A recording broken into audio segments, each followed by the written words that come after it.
Kidlat News Updates. Mga balita ngayon. Wanted person patay sa entrapment operation ng PNP at militar sa Maguindanao del Norte.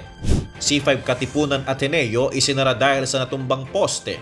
8 patay, isang nasa koma sa karambola ng mga sasakyan sa Aurora, Isabela. Ako po si Cesar Soriano para ihatid ang nangungunang mga balita sa buong kapuluan ngayon. Napatay ang isang wanted person sa ikinasang entrapment operation ng pinagsanib na puwersa ng CIDG BARM, Barrera PNP at Marine Battalion Landing Team 2 ng 1st Marine Brigade sa Barangay Corazon, dakong alas 9 ng gabi noong Hulyo 18. Kinilala ang sospek na si Porric Ragundo alias Rookie na umano'y sangkot sa gun for hire activities, robbery hold-up incidents at illegal na droga sa rehiyon.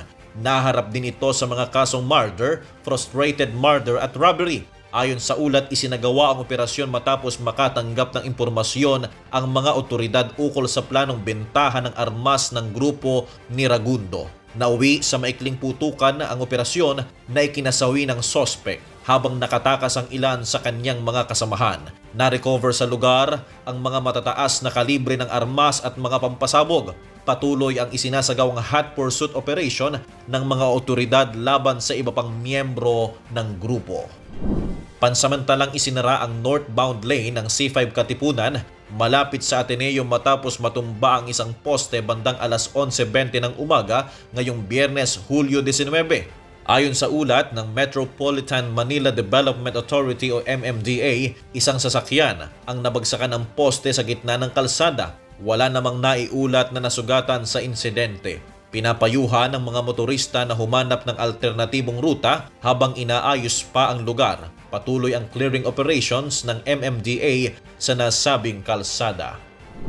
Nasawi ang 8 katao habang isang pasahero ang nasa comatose matapos ang karambola ng 2 van at isang 6-wheeler truck sa National Highway Aurora, Isabela ngayong Sabado, Hulyo 19.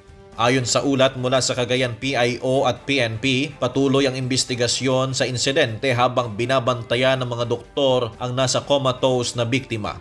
Hindi pa tiyak ang kabuoang bilang ng mga nasugatan, ngunit inaalam na rin ng mga otoridad ang kondisyon ng iba pang sakay ng mga sangkot na sasakyan.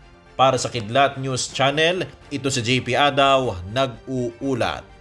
Ako po si Cesar Soriano, kasama nyo sa bawat pagputo ng balita.